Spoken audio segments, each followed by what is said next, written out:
Hello, my name is Nayam Ahmed, and this is, Emmanuel Boateng. and we're going to talk about our Dragon Ball website that we made. Our other two partners, George and Dylan, can't be here right now, so we're going to do it. So this is the contributions page. Me and Emmanuel did about heavy workload. We did about 40% each, while George and Dylan did about 10. So the hardware and software we use GitHub, which we can pull and push the origins and make edits to it with VS Code. We also implemented Bootstrap, PHP, and we checked our website through XAMPP. So this is the features we implemented slash not implemented.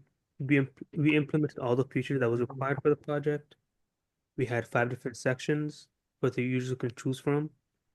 So in the activity sections, we had four images. When the user clicks or hovers over it, it enlarges.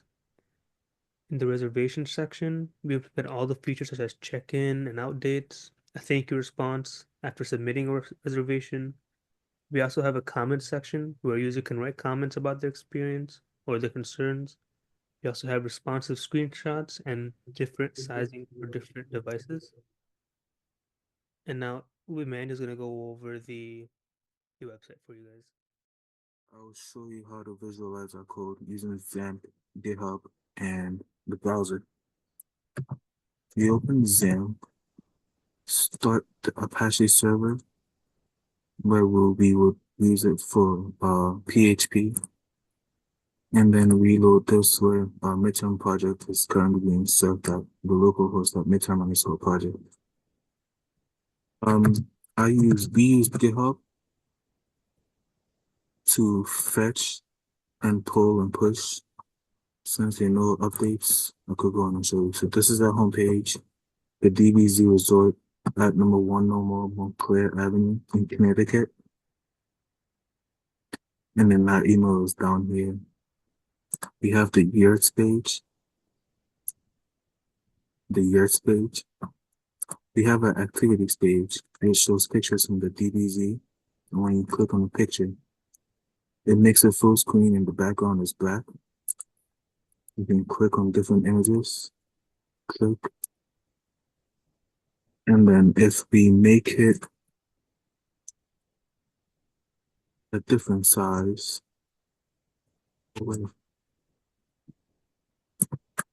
if we make it a different size, the images stack up.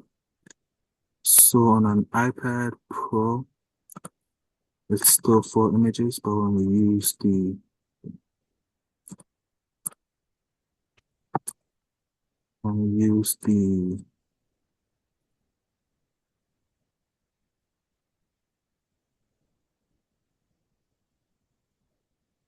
and on the reservation page, you can enter the details.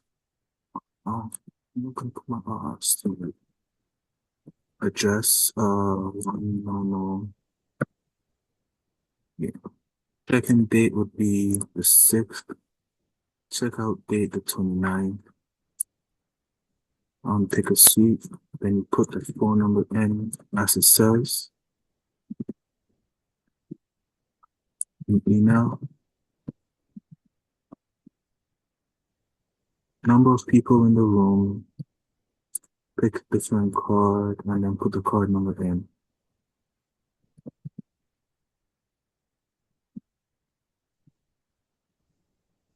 And when you hit reserve, it will calculate the price, the number of dates, the room type, the number of people, and calculate the price, which is here. It shows you everything you entered. It says thank you. And then if you want to leave a comment, go here. If, for example, you don't use your name or email and say thank you, well, when you just say thank you and submit, it will say, dear guys, thank you for your comments. But let's say you use your name and you say thank you. Then it says, dear your name, thank you for your comments. And if it's just your email, it would say, dear email, thank you for the comments. Uh, And you can that's also it. show the reservation thing when you clear it to go. Oh, yeah. Okay. And So let's say you were in the process of making a reservation, but you stopped and you don't want to make it anymore. You can clear it out instead of going around and in everything. You can just hit clear and it'll clear it out for you. Everything will reset. Okay, and that's it. That's our project. Thank you. Thank you.